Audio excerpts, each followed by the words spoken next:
Hi everyone, this lesson is on ethnicity and crime. We're going to be looking at patterns of offending according to ethnicity and explain some of the different sociological explanations behind these patterns, and we should hopefully be able to compare and contrast these explanations. So if you could please, just to start, pause this video and complete the starter activity, which is this recap quiz on all the different topics we've done so far.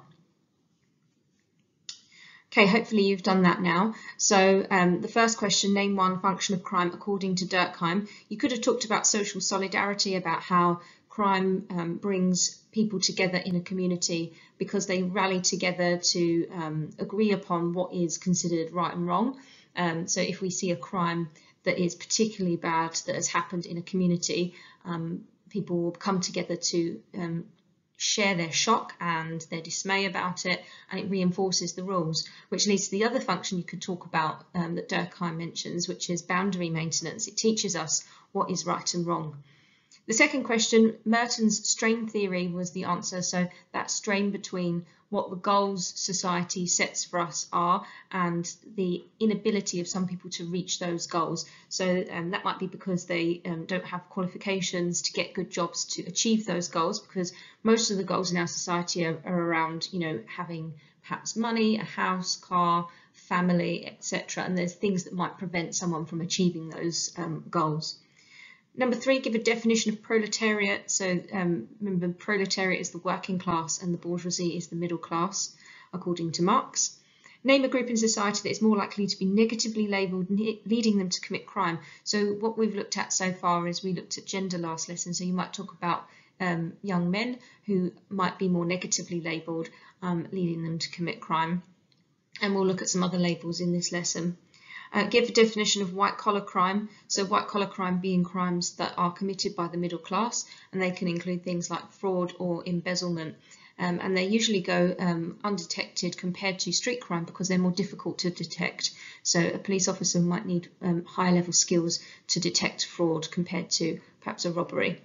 And give a definition of chivalry thesis. So that was from last lesson on gender and crime, and it's the idea that police and the criminal justice system overall is chivalrous towards women, which means that they perhaps treat them in a more lenient fashion because they're trying to be gentlemanly, because they've been socialized to treat women in a more lenient fashion. So hopefully you got those correct. If you didn't, just use that as evidence for you to go back and revisit the topics that perhaps you've forgotten. So firstly, what I'd like you to do is have a look at this table. So it's the arrest rates per 1,000 members of the population. So you can see that the categories that they've put here are white, black, Asian, mixed and Chinese or other.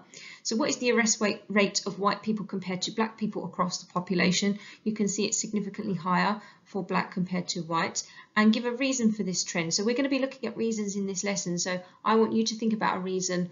You might want to think about the measuring of crime lesson that we did before, because that might give you an indication as to why this is happening. You might want to link it to interactionism, so labelling theory, why that might account for this trend as well. The other thing to note as well, if you had a question asking you about the strengths or weaknesses of this, think about the weaknesses of categorizing people according to these broad categories here. White can mean many things. Are we talking white British, white European? Are we talking in terms of black? Are we talking about Caribbean? Are we talking about African? Asian can mean, again, many things. So it could mean Chinese, Indian, Bangladeshi. And so therefore we have to think about, are these categories relevant? The other category, what does that even mean? We don't know. So statistics show there is a clear link between a person's ethnic group and the likelihood they will be convicted of a crime. Both black and Asian males are overrepresented in crime statistics. And what I mean by that is you can see that the rate here of offending according to the rate per 1,000 members of the population is quite high compared to the number of black people that are actually in the population. And we know that there are, overwhelmingly more white people in the population. So we would tend to expect the rate for white people to represent that and be much higher. So compared to white individuals, black people were over twice as likely to receive a police caution, over 3 times as likely to be arrested, 5 times more likely to be in prison. So we now need to think of reasons that account for this trend in this lesson. So firstly, I want you to watch this video. So there's a hyperlink here. I'll put the link to the video in the comments section of the YouTube page, and I'll put it on Show My Homework as well. So just watch the video. It's from a documentary called The Secret Policeman. Just so you know that there is some swearing in there, so please do make sure that you're allowed to watch it. Might need to ask a parent first.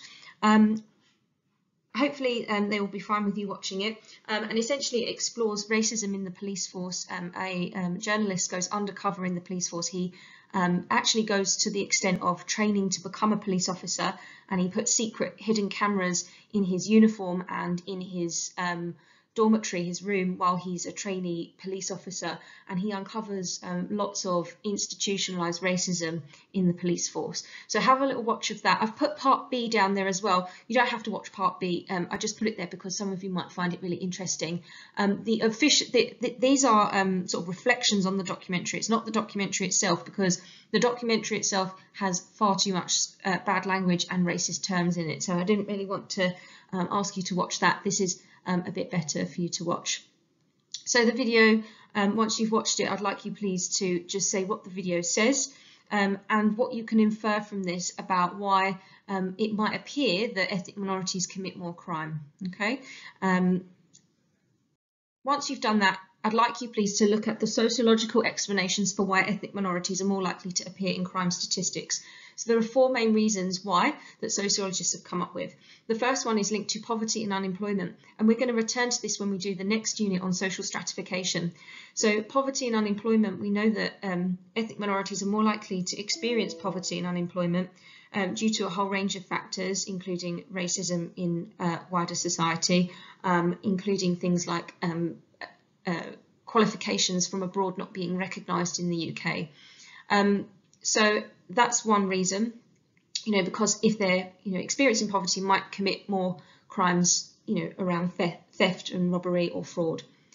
Number 2, institutional racism and labelling. So that hopefully you can see that from the previous activity with the clip. So the police force being labelled institutionally racist, and the Macpherson report, which was a report published after the death of Stephen Lawrence. The report essentially concluded that the police were racist in the way that they dealt with the Stephen Lawrence case. So have a look at that. The third one is the media. Again, we're going to do a whole lesson on the media and crime later on, but the way the media portrays ethnic minorities, the way in which their crimes are portrayed as well, are they treated slightly differently?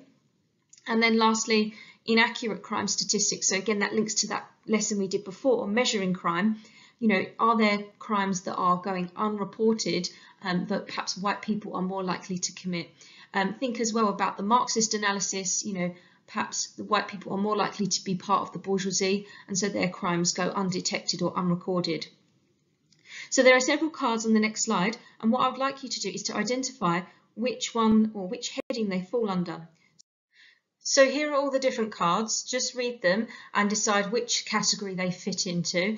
And then on the next slide, there is a table that you can fill in with all the answers. So for example, the first one, the media constantly bombards us with images of things we should have and the next thing we should buy. The amount of pressure on those who cannot afford to keep up in order to fit in is considerable. So we could say this links to poverty and unemployment and the media. So what I'm going to do then is put number 1, which is that first card, here and here. So you don't need to type the whole card out, you just need to put the corresponding number. So I've said again that number 2, the second card on the previous slide, is an example or goes under that heading of media. So go through all of the cards and just put the numbers in the correct heading. Then the challenge task, can you give any criticisms of these explanations?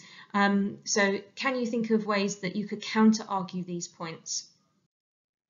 And then lastly, we've got some practice exam questions. So if you could make sure that you've answered these in as much detail as possible. So 3 marks, 4 marks and 4 marks. So describe the patterns of offending according to ethnicity. You can use that chart that we had at the start to simply describe who is more likely to commit offences. Describe and explain one reason why ethnic minorities might be more likely to commit crime. So you can use that chart from the previous slide. So again, you might want to just highlight as well that it might be that they're not necessarily always committing more crime. It might just appear that they are committing more crime because of inaccurate statistics or the media or racism.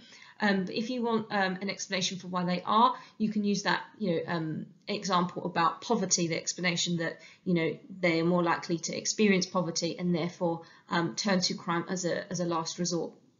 And then that last one, identify one ethical issue that you would need to take into consideration when researching hate crime and explain how you'd address this issue. So hate crime is when somebody is targeting somebody based on perhaps their ethnic background, their gender, perhaps a disability they have. And so you need to pick an ethical issue. So remember DRIP, deception, risk to participant or researcher, informed consent and privacy. So pick one of those ethical issues and say why you would need to think about that when researching hate crime. But then the third part of the question is explain how you would address this issue. So what would you do? So if you're talking about perhaps informed consent, you would talk about how you would make sure that you explain the research to the participant and that you would get them to sign a consent form. If you're talking about risk, it might be that you're worried that your research might put the participant at risk because, if they start telling you about